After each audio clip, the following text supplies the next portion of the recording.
10th Business Studies, lesson number 13, out, that is lesson number 13, channels of distribution. இப்போ 13.3, அதாவது wholesalers and retailers. ஹோல்சேலர்ஸ்னால் யார், ரீட்டெய்லர்ஸ்னால் யார், அதோட details இப்போ நம்ம பார்க்க போகிறோம்.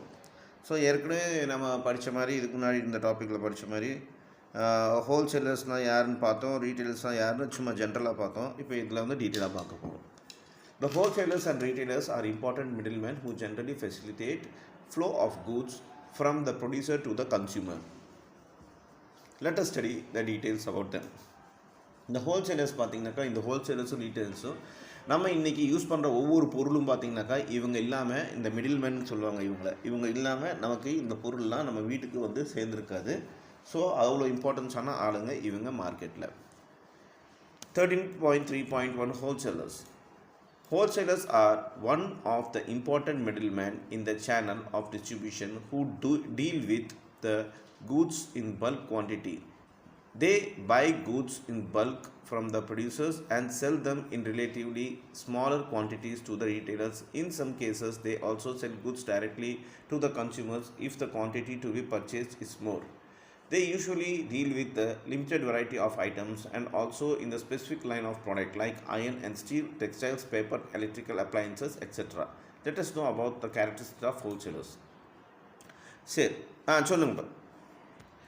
ஸோ என்ன சொல்கிறாங்கன்னா, இப்போ இந்த ஹோல்சேலருங்கிறவங்க யாருன்னாக்கா, இவங்க ஒரு மிடில்மேன்னாக்கா நமக்கு ஒரு பொருள் கிடைக்கிறதுக்கு இவங்க மூலமாக தான், சப்போர்ட் மூலமாக தான், இவங்க சர்வீஸ் மூலமாக தான் நமக்கு எந்த ஒரு பொருளும் கிடைக்கும். ஸோ இவங்க ஒரு மிடில்மேன். இவங்க என்ன பண்ணுறாங்கனாக்கா, இவங்க ஒரு ஏதோ ஒரு பொருளை, ஒரு கேட்டகரி, ஒரு செக்டர் ஆஃப் பொருளை எடுத்துக்கிறாங்க. அது வந்து ஸ்டீல் செக்டராக இருக்கலாம், அயன் ஸ்டீலாக இருக்கலாம், இல்லை டெக்ஸ்டைல்ஸாக இருக்கலாம், பேப்பர், எலக்ட்ரிக்கல் அப்ளையன்ஸ், இந்த மாதிரி எது வேணாலும் இருக்கலாம். அது வந்து ஹோல்சேலாக ஏதோ ஒரு கூட்ஸில் வந்து பெரிய லெவலில் வாங்குகிறாங்க ஸ்டாக்கை. அதை வாங்கிட்டு பார்த்திங்கனாக்கா அவங்க ரீட்டெய்லர்ஸ், அவங்களுக்கு கீழே இருக்க ரீட்டெய்லர்ஸ்க்கு விற்கிறாங்க. அப்படின்னா டைரெக்டாக கஸ்டமர்ஸ் கூட இவங்க விற்பாங்க. ஸோ இப்போ இவங்களோட கேரக்டரிஸ்டிக்ஸ் எல்லாம் என்ன, ஹோல்சேலரோட கேரக்டரிஸ்டிக் என்ன அப்படின்ட்டு நம்ம பார்க்கலாம். Characteristics of wholesalers. The following are the characteristics of wholesalers. First, the wholesaler buy goods directly from the producers or manufacturers. So இந்த wholesalers வந்து டைரெக்டாக ப்ரொடியூசர்ஸ் இல்லாட்டி மேனுஃபேக்சர், அந்த பொருள் தயாரிக்கிறவங்ககிட்ட இருந்து வாங்குறாங்க பொருளை பெரிய லெவலில் பல்காக. Wholesaler buy goods in large quantity and sell in relatively in smaller quantities. Wholesalers பார்த்திங்கனாக்கா பெரிய லெவலில் பல்காக டன் கணக்கில் வந்து இது வாங்குவாங்க, பொருள் வாங்குவாங்க. அதே ஆட்டம் பார்த்திங்கனாக்கா அது சின்னதாக வந்து அளவில் வந்து ரீட்டெயிலர்ஸ்க்கு அதை வந்து விற்பாங்க.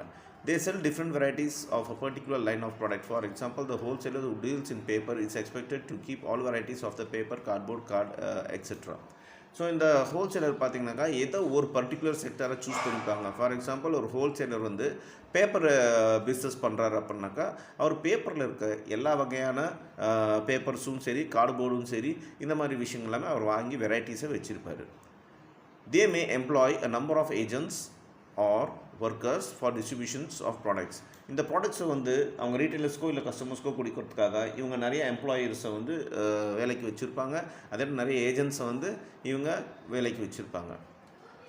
Wholesalers need large amount of capital to be invested in his business.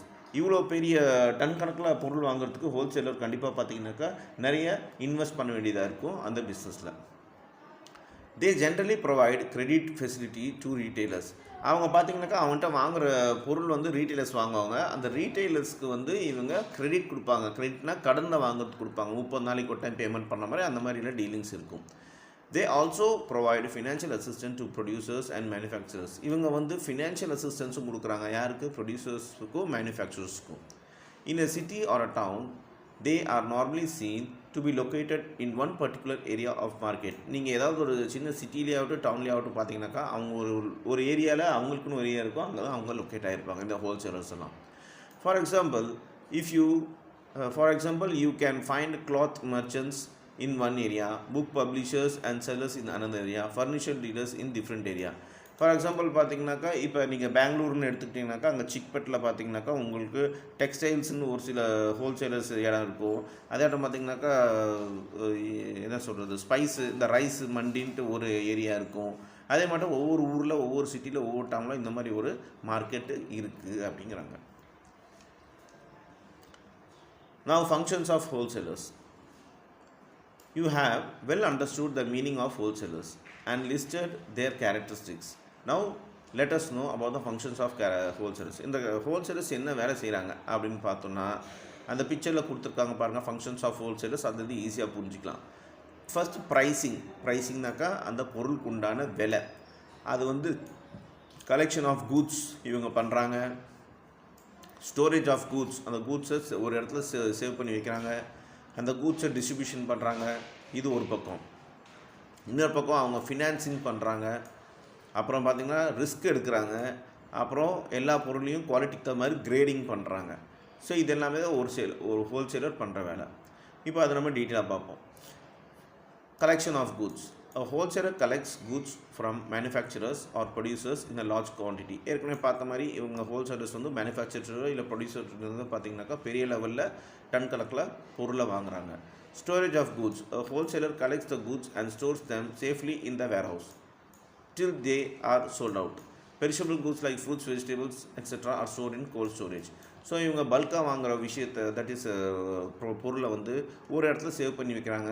அது வந்து செல் ஆகிற வரைக்கும். இதுவே அழுகக்கூடிய பொருட்களை அந்த பழம், காய், இந்த மாதிரி மீட் இந்த மாதிரி இருந்துச்சுனாக்கா அது வந்து கோல்டு ஸ்டோரேஜில் இவங்க ஸ்டோர் பண்ணி வைப்பாங்க. தென் distribution. A wholesaler sells goods to different retailers. In this way, he also performs the functions of distributions. இந்த டிஸ்ட்ரிபியூஷன்ஸ் பார்த்திங்கன்னா ஹோல்சேலர் வந்து அவங்களோட கூட்ஸை வந்து பல ரீட்டெயிலர்ஸ்க்கு வந்து கொடுக்குறாங்க. அது பார்த்திங்கனாக்கா இந்த மூலமாக அந்த டிஸ்ட்ரிபியூஷன் சேனல்ஸ் ஒர்க் அவுட் ஆகுது. Financing. The wholesaler provides financing supports to the producer and manufacturer by providing money in advance to them. He also sells the goods to the retailer on credit. Thus, the both ends, the wholesaler act as a financier. Wholesaler ஒரு பொருள் வந்து ப்ரொடியூசர்கிட்ட வாங்கும்போது ஒரு பெரிய லெவலில் வந்து ஒரு advance மாதிரி கொடுத்து தான் வாங்குவார் அந்த மேனுஃபேக்சர்கிட்ட. அதே மாதிரி பார்த்திங்கனாக்கா அவர் ரீட்டெயிலர்கிட்ட விற்கும்போது ஒரு கடன் கொடுப்பாரு. 10 நாளுக்கு அப்புறம் பணம் தர மாதிரி, இல்லை ஒரு 1 மந்த்துக்கு அப்புறம் தர மாதிரி, அது கிரெடிட் பேசிஸ் அந்தந்த வாங்குறவங்க பொறுத்து இருக்குது. ஸோ இவர் ஒரு ஃபினான்சியராகவும் ஆக்ட் பண்ணுறாரு அப்படிங்கிறாங்க. Risk taking. The wholesaler buys the finished goods from the producers and keeps them in the warehouse till they are sold. Therefore, he assumes the risk arising out of the change in demand, rise in price, spoilage or a destruction of goods. The wholesaler பார்த்திங்கனாக்கா risk எடுக்கிறாரு. அவர் வாங்குகிற பொருள், அவ்வளோ பல்காக வாங்குகிற பொருள் வந்து அவர் விற்கிற வரைக்கும் அது ஒரு இடத்துல சேவ் பண்ணி ஸ்டோர் பண்ணி அது மெயின்டைன் பண்ணி அதுக்கப்புறம் விற்கிற வரைக்கும் அது வந்து ரிஸ்க் எடுக்கிறாரு. அதனால் இவர் டிமாண்டு, சேஞ்ச் ஆஃப் டிமாண்ட் வந்துச்சுனாக்கா, ப்ரைஸு அதிகமாகிடுச்சுனாக்கா, இல்லை கூட்ஸ் கெட்டு போச்சுனாக்கா, இல்லை கூட்ஸ் அழிஞ்சிச்சுனாக்கா அந்த ரிஸ்க் எல்லாமே இவர் எடுக்கிறாரு. Then grading. He classifies the goods in different categories since all the collected goods are not of same quantity. He grades the goods on the basis of quality, size and weight, etc. He also undertakes packaging of goods with facilities trade. Some wholesalers also perform the function of branding. They give brand names to the product they deal in. So இந்த கிரேடிங்கிறது என்னன்னாக்கா ஏற்கனவே சொன்ன மாதிரி அவங்க வாங்குகிற எல்லா variety of quality of பொருளுக்கு பார்த்திங்கனாக்கா அவங்க கிரேட் பண்ணுவாங்க. குவாலிட்டிக்கு தகுந்த மாதிரி வந்து குவாலிட்டி ஆகட்டும், சைஸ் ஆகட்டும், வெயிட் ஆகட்டும், அதுக்கு தகுந்த மாதிரி அவங்க கிரேட் பிரித்து வைப்பாங்க. அதே ஆட்டம் அவங்க பேக்கிங்கும் பண்ணுவாங்க, பேக்கிங் ஃபெசிலிட்டிஸும் பண்ணுறாங்க. அது மட்டும் இல்லாமல் அவங்க வந்து ஓன் பிராண்டை கூட அவங்களோட பொருளுக்கு வந்து அவங்க விற்பாங்க. தென் pricing. The final price are set by the wholesaler. They provide stability to price by regulating supplies and goods in accordance with the demand for them. They influence market condition, the demand for the goods and taste of the people, and make necessary arrangements to meet the demand when it comes up. இப்போ இந்த pricing பார்த்திங்கனாக்கா அவங்க தான் ஒரு பொருளுக்கு வந்து price, அதாவது விலையை நிர்ணயிக்கிறாங்க மார்க்கெட்டில். அதாட்டம் சப்ளை ஆஃப் கூட்ஸ் வந்து டிமாண்ட் இருந்துச்சுனாலோ இல்லை அதிகமாக சப்ளை இருந்துச்சுன்னா அதுக்கு தகுந்த மாதிரி அந்த ப்ரைஸ் மாறும். மார்க்கெட்டு கண்டிஷனுக்கு தகுந்த மாதிரி அவங்க அந்த ப்ரைஸை வந்து வைப்பாங்க அப்படின்னு சொல்கிறாங்க. நெக்ஸ்ட் பார்த்திங்கனாக்கா கேரக்டரிஸ்டிக்ஸ் ஆஃப், அதாவது நெக்ஸ்ட் ரீட்டெயிலர்ஸ். இப்போ ஹோல்சேலர்ஸ் பார்த்தோம். நெக்ஸ்ட் வந்து 13.3.2 ரீட்டெயிலர்ஸ். ரீட்டெயிலர்ஸ் யார்? இந்த ஹோல்சேலர்ஸ்கிட்டேருந்து பொருளை வாங்கி விற்கிறவங்க தான் ரீட்டெயிலர்ஸ். ஸோ கேரக்டரிஸ்ட் ஆஃப் ரீட்டெயிலர்ஸ், இந்த ரீட்டெயிலர்ஸ் வந்து சின்ன லெவலில் வாங்குவாங்க ஹோல்சேலர்ஸ்கிட்டேருந்து, அதை வந்து மார்க்கெட்டில் விற்பாங்க கஸ்டமர்ஸ்க்கு. ஸோ ரீட்டெயிலர்ஸ்க்கு தான் வேறு யாரும் கிடையாது. உங்கள் வீடு பக்கத்தில் ஒரு கடை இருக்குனாக்கா, ஒரு சூப்பர் மார்க்கெட்டோ இல்லை ஒரு மளிகை கடை இருக்குனாக்கா, அவங்க தான் ரீட்டெயிலர்ஸ். இவங்க எல்லாமே ஹோல்சேலர்ஸ்லேருந்து பல்காக வாங்க. இவங்க ரொம்ப பெரிய லெவலில் வாங்க மாட்டாங்க, அவங்களுக்கு தேவையான அளவுக்கு மட்டும் வாங்கி விற்பாங்க. ஸோ அவங்களோட கேரக்டரிஸ்டிக் என்னன்னு பார்ப்போம். First, retailers have a direct contact with consumers. They know the requirement of the consumers and keep goods according to their shops. So retailers பார்த்தீங்கன்னாக்கா உங்களுக்கு ஒரு டைரெக்டாக கன்சியூமர்கிட்ட டைரெக்டாக கான்டாக்ட் வச்சுக்கிற ஆள் யாருன்னா ரீட்டெயிலர்ஸ். இவங்களுக்கு தெரியும் கன்சியூமர்ஸ்க்கு என்ன வேணும், என்ன டிமாண்ட் இருக்குது, எந்த பொருள் டிமாண்ட் இருக்குன்ட்டு இவங்களுக்கு நல்லாவே தெரியும். Retailers sell goods not for resale but for ultimate use by consumers. For example, you buy foods, clothes, pen, pencil, etc. for you use, not for resale. இந்த ரீட்டெயிலர்ஸ்ங்கிறது ரீசேலுக்காக எந்த ஒரு பொருளும் விற்கிறது இல்லை, இவங்க கன்சியூமர் யூஸ் பண்ணுறதுக்காக தான் விற்கிறாங்க. ஸோ இவங்க தான் எண்டு பாயிண்ட்டு, கன்சியூமர்கிட்ட விற்கிறதுக்கு இவங்க தான் எண்டு பாயிண்ட்டு. ஃபார் எக்ஸாம்பிள், நம்ம கடையில் வாங்குகிற எந்த ஒரு பொருளும் பார்த்திங்கன்னா நம்ம யூஸ் பண்ணுறதுக்காக தான் வாங்குகிறோம், அது மாதிரி ரீசேல் பண்ண போகிறதில்ல நம்ம. ஸோ இதுதான் இந்த ரீட்டெயிலர்ஸோட அந்த டிஸ்ட்ரிபியூஷன் சேனல் முடியுதுன்னு சொல்கிறாங்க. Retailers buy and sell goods in small quantities. So customers can fulfill their requirement without storing much for the future. So இந்த ரீட்டெயிலர்ஸ் பார்த்திங்கனாக்கா அவங்க எதுக்காக வாங்குறாங்கனாக்கா பொருள் அதை விற்கிறதுக்காக தான். அது சின்ன சின்ன குவான்டிட்டிஸில் விற்பாங்க கன்சியூமர்ஸுக்கு. அந்த கஸ்டமர்ஸ் பார்த்திங்கனாக்கா உங்களுக்கு தேவையான அவங்களுக்கு எப்போ தேவையோ அதுக்கு தகுந்த மாதிரி இவங்க அந்த பொருளை வாங்கி வச்சு ஸ்டோர் பண்ணி விற்பாங்க. Retailers requires less capital to start a run business as compared to wholesalers. இந்த ரீட்டெயிலர்ஸ் பார்த்திங்கனாக்கா கம்மியான அளவில் காசு இருந்தாலே போதும், இவங்க வந்து ஒரு கடையை ஆரம்பிக்கலாம். Retailers generally deal with different varieties of products and they give a wide choice to the consumers to buy the goods. இந்த ரீட்டெயிலர்ஸ் பார்த்தீங்கன்னாக்கா ஒரு பொருள் ரெண்டு பொருளை மட்டும் டீல் பண்ண மாட்டாங்க, பல பொருளில் டீல் பண்ணுவாங்க. அவங்க கடையில் எல்லா வகையான பொருளும் இருக்கும், அதில் பார்த்தீங்கன்னா மல்டி சாய்ஸ் இருக்கும் கஸ்டமர்ஸ்க்கு. Then retailers purchase the goods on credit but normally sell them for cash.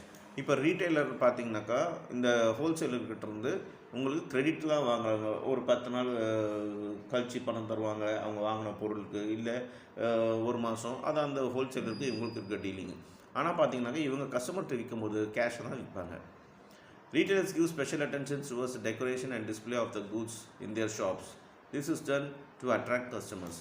நீங்கள் எந்த ஒரு சூப்பர் மார்க்கெட் போனாலும் அங்கே வந்து அழகாக அரேஞ்ச் பண்ணி வச்சுருப்பாங்க, லைட்டிங்ஸ் எல்லாம் கரெக்டாக இருக்கும். ஏன்னா அப்போ தான் கஸ்டமர்ஸ்லாம் அட்ராக்ட் ஆவாங்க. ஸோ அதுக்கு இவங்க ரொம்ப இம்பார்ட்டன்ஸ் தருவாங்க. Next, functions of retailers. இப்போ ரீட்டெயிலரோட வேலை என்ன அப்படின்னாக்கா, மறுபடியும் அந்த பிக்சரை பார்க்கும்போது உங்களுக்கு தெரியும். ரீட்டெயிலர்ஸ் என்ன பண்ணுறாங்கனாக்கா, இப்போ ஒரு கிளாத் டீலராக இருந்தாக்கா அவர் வந்து buying and assembling of goods, அவர் வந்து கூட்ஸை வந்து ஹோல்சேலர் வாங்குவார், அதை வந்து அசம்பிள் பண்ணுவார். அப்புறம் ஸ்டோரேஜ் ஆஃப் த கூட்ஸ், அவர் அந்த கூட்ஸை வந்து ஸ்டோர் பண்ணுவார். கிரெடிட் ஃபெசிலிட்டி, அவர் வந்து கிரெடிட் ஃபெசிலிட்டி வாங்குவார் ஹோல்சேலர்கிட்டருந்து. அப்புறம் பர்சனல் சர்வீஸ், அவர் கஸ்டமருக்கு பர்சனல் சர்வீஸ் கொடுப்பாரு. ரிஸ்க் பியரிங்கு, அவர் வந்து அந்த பொருளை விற்கிறவருக்கு ரிஸ்க் எடுக்கிறாரு. டிஸ்பிளே ஆஃப் த கூட்ஸ், அந்த கூட்ஸ் எல்லாமே அழகாக தெரியறதுக்கு டிஸ்பிளேக்கு செலவு பண்ணுவார், மெயின்டைன் பண்ணுவார். சப்ளை ஆஃப் இன்ஃபர்மேஷன், அதையாட்டம் கஸ்டமருக்கு என்ன மார்க்கெட்டில் என்ன டிமாண்ட் இருக்குங்கிற இன்ஃபர்மேஷனு அவருக்கு தெரியும். ஸோ ஒன் பை ஒன்னாக பார்க்கலாம். Buying and assembling of the goods. Retailers buy and assemble variety of goods from different wholesalers and manufacturers. They keep goods of those brands and varieties which are liked by the customers and the quantity in which these are in demand. So ஏற்கனவே சொன்ன மாதிரி இவங்க வந்து பொருளை வாங்குறாங்க ஹோல்சேலர்கிட்டருந்து, அதாட்டம் கஸ்டமருக்கு தகுந்த மாதிரி அவங்க வந்து பிராண்டு பண்ணிவிட்டு அந்த குவான்டிட்டிக்கு தகுந்த மாதிரி அவங்க டிமாண்ட் இருந்துச்சுனாக்கா அந்த கூட்ஸை வந்து அசம்பிள் பண்ணுறாங்க. Then storage of goods. To ensure the ready supply of the goods, the consumer retailer keep the goods in the store. Goods can be taken out of the store and sold to the consumer and when required. This saves the consumer for the botheration to buy goods in the bulk and storing them. So நமக்கு இந்த கஸ்டமருக்கு தேவையான அளவுக்கு வந்து போய் நம்ம கடையில் எதுவும் வாங்கிக்க முடியும். அது ஏன் வாங்க முடியுதுனாக்கா, இந்த ரீட்டெயிலர்ஸ் பார்த்திங்கனாக்கா அவங்க அதிகமாக ஸ்டாக் வச்சுருக்கிறதுனால தான் இது முடியுது. ஸோ அவங்க ரீட்டெயிலர்ஸ் வந்து ஸ்டோர் பண்ணுறாங்க குட்ஸை ஃப்யூச்சருக்காக, அதாவது ஃப்யூச்சர் ரெக்குவயர்மெண்ட்ஸ், கஸ்டமர் டிமாண்டுக்காக. Then credit facility. Also retailers mostly sell goods for cash. They also supply goods and credit to the regular customers. Credit facility is also provided those the customer who buy goods in the large quantity. இந்த credit facility பார்த்தீங்கன்னா retailers அவங்களுக்கு ஒரு பல்காக சில customers எல்லாமே மாதம் மாதம் வாங்குவாங்க, அவங்களுக்கு ஒரு சில பேர்த்துக்கு வந்து இவங்க கடன் கூட தராங்க அப்படின்னு சொல்கிறாங்க. Personal service. Retailers renders personal service to the customer by providing expert advice regarding quantity, features and useful of the items. They give suggestion concerning the likes and dislikes of the customers. They also provide free home delivery services to the customer. They create place utility by making the goods available whenever they are demanded. So ஏற்கனவே சொன்ன மாதிரி retailers பார்த்தீங்கன்னாக்கா இப்போ customer confuse ஆகிருக்காங்கனாக்கா, அவங்க கடைக்கு போய் என்ன வாங்கணும் ஏது வாங்கணும் தெரியாமல் இருந்தாங்கனாக்கா அவங்களுக்கு வந்து அந்த மாதிரி ஹெல்ப் பண்ணுறாங்க. அவங்க இந்த மாதிரி இந்த பொருள் நல்லாயிருக்கும், இந்த விலை பரவாயில்ல, இதாக இருக்கும், இந்த குவான்டிட்டி நல்லாயிருக்கும், குவாலிட்டி நல்லாயிருக்கும் அப்படின்னு சொல்லிட்டு சஜஸ்ட் பண்ணுறாங்க. அது மட்டும் இல்லாமல் சில பேருக்கு வந்து வீட்டிலே போய் டெலிவரி பண்ணுறாங்க. இன்றைக்கி உங்களுக்கே தெரியும், எல்லாமே வீட்டுக்கே தேடி வருது நமக்கு. ஸோ இந்த மாதிரி சர்வீஸ் எல்லாமே இந்த பர்சனல் சர்வீஸ் ரீட்டெயிலர்ஸ் பண்ணுறாங்க. Then risk bearing. The retailer have to bear many risk. Retailer நிறைய ரிஸ்க் இப்போ வச்சுருக்காரு. என்னென்னாக்கா ஃபயர் அண்ட் தெஃப்ட் கூட்ஸ், அவங்க கூட்ஸ் வந்து திருட்டு போகலாம், இல்லாட்டி ஃபயர் ஆகலாம், அந்த ரிஸ்க் இருக்கிறாரு. Deterioration in the quality of the goods as long as they are not sold. Suppose ஒரு சில பொருள் விற்கவே இல்லைனாக்கா அதோட குவாலிட்டி கம்மியாகும், அதை வந்து அவர் பார்த்துக்க வேண்டியதாக இருக்குது. Change in fashion and taste of the customer. திடீர்னு பார்த்தீங்கன்னாக்கா கன்சியூமரோட டேஸ்ட்டே மாறி போயிடும். ஸோ அதுக்கு தான் மாதிரி அவர் பொருள் வந்து விற்றாகணும், வாங்கி ஆகணும். இந்த மாதிரி விஷயங்கள் எல்லாமே இருக்குது. ரிஸ்கெல்லாம் எடுக்கிறாரு யார்? நம்ம retailer. Then display of the goods. Retailer display different types of goods in very systematic and attractive manner. It helps to attract the attention of the customer and also facilitate quick delivery of goods. So இந்த இவர் பார்த்தீங்கன்னாக்கா retailer பார்த்தீங்கன்னாக்கா அவர் வந்து கஸ்டமரை attract பண்ணுறதுக்காகவும் customer வந்து சீக்கிரமாக ஒரு விஷயத்தை முடிவெடுக்கிறதுக்காகவும் நீட்டாக அழகாக வந்து டெக்கரேஷனோட அந்த டிஸ்பிளே வச்சுருக்கணும் பொருளை அப்படிங்கிறாங்க. Then supply of information. Retailers provide all information about the behavior, taste, fashion and demands of the customer to the producers through wholesalers. They become a very useful source of information for the marketing research. ஒரு மார்க்கெட்டில் எந்த பொருள் demand இருக்குது, எந்த பொருள் நல்ல மக்கள் விரும்புகிறாங்க, எந்த பொருள் மக்கள் விரும்பலை, எந்த ஒரு பொருளை வந்து இன்னும் கொஞ்சம் பெட்டராக என்ஹான்ஸ் பண்ணணும், அதோட குவாலிட்டி, ப்ரைஸு, அது எல்லாமே வந்து பார்த்திங்கன்னா ரீட்டெயிலருக்கு தான் தெரியும். அந்த ரீட்டெயிலர் தான் ஹோல்சேலருக்கு இந்த இன்ஃபர்மேஷன்லாம் தராங்க. இது மூலமாக தான் அவங்க ஹோல்சேல் ஆகட்டும், மேனுஃபேக்சர் ஆகட்டும், இந்த அவங்களோட தவறுகள் எல்லாமே சேஞ்ச் பண்ணிக்கிறாங்க. ஸோ இந்த ரீட்டெயிலர் பார்த்திங்கனாக்கா ஒரு இன்ஃபர்மேஷன் கொடுக்கறதுக்கு, மார்க்கெட்டிங் ரிசர்ச்சுக்கு ஒரு நல்ல சோர்ஸ் அப்படின்னு சொல்கிறாங்க.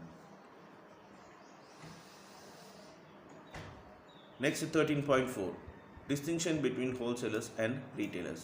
இப்போ ரீட்டெயிலர்ஸ்க்கும் ஹோல்சேலருக்கும் என்ன வித்தியாசம் அப்படின்னு பார்க்க போகிறோம். ஒரு பக்கம் ஹோல்சேலர் கொடுத்துருக்காங்க, ஒரு பக்கம் ரீட்டெயிலர்ஸ் கொடுத்துருக்காங்க. என்னென்னு பார்ப்போம். First wholesalers buy goods in large quantity. So wholesalers வந்து அதிகமான குவான்டிட்டியில் கூட்ஸ் வாங்குறாங்க. Retailers buy goods in small quantities. Retailers கம்மி அளவில் கூட்ஸ் வாங்குவாங்க. Wholesalers buy goods directly from the producers. Wholesalers வந்து ப்ரொடியூசர்ஸ்கிட்ட டைரெக்டாக கூட்ஸ் வாங்குறாங்க. Retailers generally buy goods from wholesalers. So retailer பார்த்தீங்கன்னாக்கா ஹோல்சேலர்கிட்ட தான் கூட்ஸ் வாங்குறாங்க. Wholesaler deal in limited variety of goods. Wholesaler பார்த்தோம்னாக்கா ஒரு சில லிமிட்டடான வெரைட்டி ஆஃப் கூட்ஸில் தான் அவங்க வந்து டீல் பண்ணுறாங்க. ரீட்டெயிலர்ஸ் பார்த்தீங்கன்னா deal in wide range of product. அவங்க பல வகையான ப்ராடக்ட்ஸில் டீல் பண்ணுறாங்க. அதேகாட்டம் ஹோல்சேலர் பார்த்தீங்கன்னாக்கா required more capital to start and run the business. இப்போ ஹோல்சேலர் பார்த்திங்கனாக்கா நிறைய காசு வேணும் அவங்க பிஸ்னஸ் ஆரம்பிக்கிறதுக்கு. அதே ரீட்டெயிலர்ஸ் பார்த்திங்கனாக்கா required less capital to start run the business. அவங்களுக்கு கம்மியான அளவில் இன்வெஸ்ட்மெண்ட் இருந்தாலும் இப்போ தான் அவங்க ஒரு பிஸ்னஸ் ஆரம்பிக்கலாம். யார்? ரீட்டெயிலர். இப்போ ஹோல்சேலர் பார்த்திங்கனாக்கா sells goods for resale purpose. இந்த ஹோல்சேலர் மறுபடியும் வாங்கி விற்கிறதுக்காக தான் பொருள் வாங்குறாரு. அது ரீட்டெயிலர்ஸ் பார்த்திங்கனாக்கா sell goods for consumption. Retailers பார்த்திங்கனாக்கா அது வந்து கன்சியூமர் யூஸ் பண்ணுறதுக்காக தான் அது வந்து விற்கிறாரு. தென் ஹோல்சேலர் வந்து no direct contact with consumer. So இந்த ஹோல்சேலருக்கு பார்த்திங்கனாக்கா டைரெக்டாக மார்க்கெட்டில் இருக்க கன்சியூமர் கூட டைரக்ட் லிங்கே கிடையாது. அதே ரீட்டெயிலர்ஸ் பார்த்திங்கனாக்கா direct contact with consumers. So direct contact வச்சுருக்காரு கன்சியூமர்ஸ்குள்ளே. யார்? ரீட்டெயிலர். ஹோல்சேலர் பார்த்திங்கன்னா no special attention is given to the decoration of shop. Wholesaler பார்த்திங்கனாக்கா எந்த ஒரு குடவுனில் ஒரு பொருள் வச்சா போதும், மற்றபடி எந்த ஒரு டெக்கரேஷன் பண்ண அவசியம் இல்லை. அதே ரீட்டெயிலர்ஸ்க்கு பார்த்திங்கனாக்கா in order to attract the attention of the customer retail give more attraction to the decoration of the shop. So அவங்க கடைக்கு கஸ்டமர்ஸ் வரணுன்னாக்கா அவங்க நல்ல டிஸ்பிளே வச்சுருக்கணும், டெக்கரேஷன் வச்சுருக்கணும், அது ரீட்டெயிலர்ஸ் பண்ணி ஆகணும் அப்படின்னு சொல்கிறாங்க.